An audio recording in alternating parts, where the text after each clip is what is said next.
Okay, let's talk about OOMPH. OOMPH is my favorite component to Sasquatch, at least when I'm doing electronic stuff and being creative and stupid. All right, I'm going to leave the direct signal on, and let's play with that again because I probably ruined it my last setup here.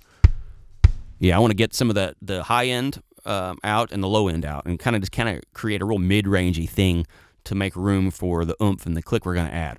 So I'm just going to set the high pass filter at 120 hertz. Resonance needs to be down a little bit. Low pass, let's see. I can live with that. Okay, so let's go ahead and turn the oomph on. That'll be the green button right now. And let's push edit for the oomph screen, which will be there. Okay, a lot of cool options here. I'm going to start by just turning on, we'll do a 200 hertz frequency. You won't like the sound of this. Here we go.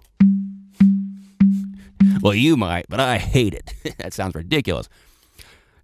We can go much lower. Now, keep in mind, you need subwoofers for this for the most part.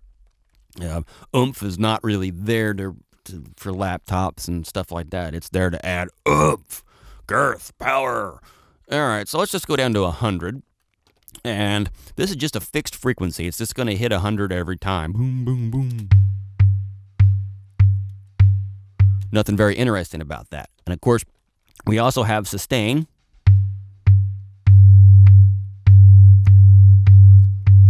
That's about as obnoxious as it gets. And then we got decay, which is similar, only different.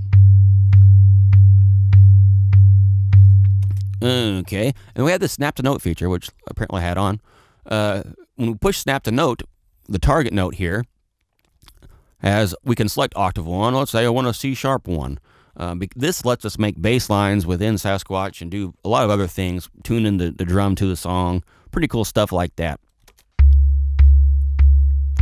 All right, so we can pick some other note, and that can be fully automated, or you could do multiple, duplicate the tracks. You can do all kinds of cool stuff with that. We haven't done a lot of work on that ourselves, a little bit, but that's one of those things I got a feeling some people are going to come up with some scary creative stuff with that. Okay, let's ignore that and go back down to 100 hertz. There we are. All right, now I already know I hate that. I'm looking for the big 808 sound. So I'm going to go down to my magic 46 hertz. And I got a feeling that's going to be good. Oh, yeah. Fury. And that might be a little bit too much decay. And we can always shorten all this stuff up with the knobs. That's already pretty fun. Now, the problem is that is a static frequency thing, and we're missing out quite a bit. That's why we have the die feature. Now, the big thing of the kick drums is they like to start at a high frequency and work their way down. And if you think about it, like, doom, doom, right there, I'm going, doom, doom. So what we're going to do is mimic that real-life type stuff. And let's set the frequency to really freaking high, like, I don't know, 10K will work. And so you'll hear all, boom. Ow, that hurt. We can go way faster, though, too. Of course, that's causing problems. It's actually distorting. But let's set it much more realistic now. Let's say 400. Now we're already starting to see how that's feeling like a good dance drum. There's some power in that. Now we have control over the speed, so we can make it go. Let's go way slower.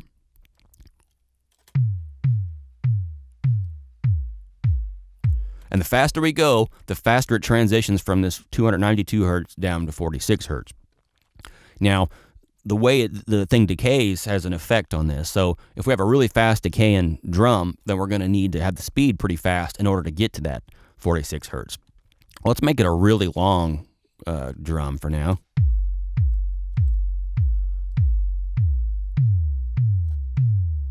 And the longer we make it, the slower the speed can be. We can get away with. And in this particular instance, since it's taken a long time, we might want to lower the frequency down to, say, 130 or something. And it's a little more subtle. It's going boom, boom, boom, but it's definitely in there. You could always just listen to the dive-only frequency by setting it to the lowest, and it's going to take the slowest speed. It's going to take a long time to get from 130 to 46, and it kind of gives you an idea where you want to start. So it's safe to say that 130 is, and then if we wanted to hear just 46, just turn the speed all the way up. and that's pretty much 46. So that can be a real clue for setting this thing, your original frequency versus your target frequency.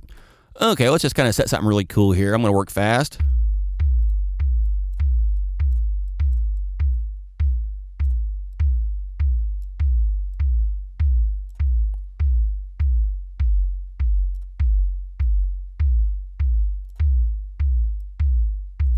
Okay, that's pretty cool. We'll go with that for now.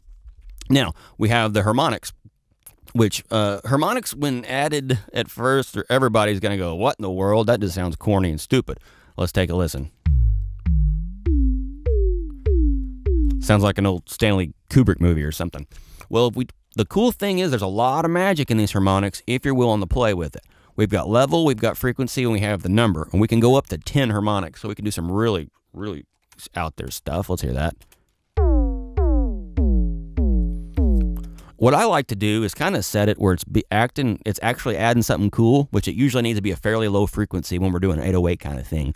And then I play at that level so that's not stupid anymore. And a lot of times it's one of those miss them while they're gone things where it's when you turn the harmonics off, you're like, hey, a lot of cool character left. So let's go ahead and turn the frequency down. And that's a little something. I don't know if that's stupid or cool. I can't decide, but it's a start.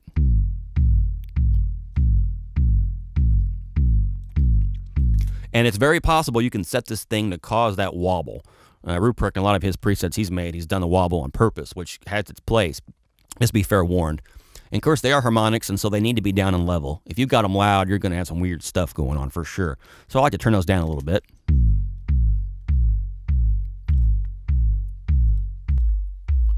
Now you can see they added a lot of stuff. All right, so harmonics off, and then harmonics on. And that's up to you if you like it. And 10 is extreme. I like to be more like 5 or even less than that. But harmonics will help you, your kick have more apparent level, on laptops and smaller speaker, no subwoofer, bass challenged stereos. Okay, so with the OOMPH, we've got controls over the level of the OOMPH. That's just the direct signal. We can turn OOMPH entirely off. There's our original kick. And that's what we have left from Superior Drummer 2.0. So we can turn on OOMPH, we can blend in. We've got control over the start frequency, which is, since the dive is on, is 130.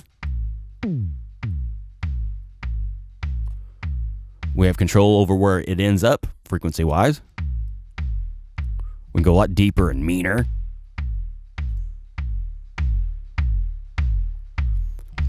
We can control sustain.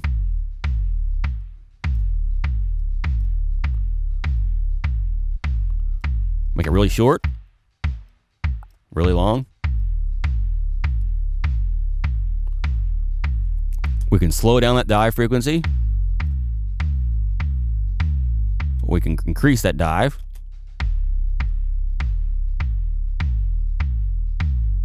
We can add more harmonics.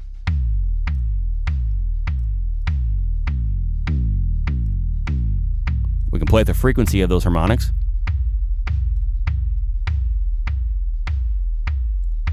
And we can get as nasty as we want to.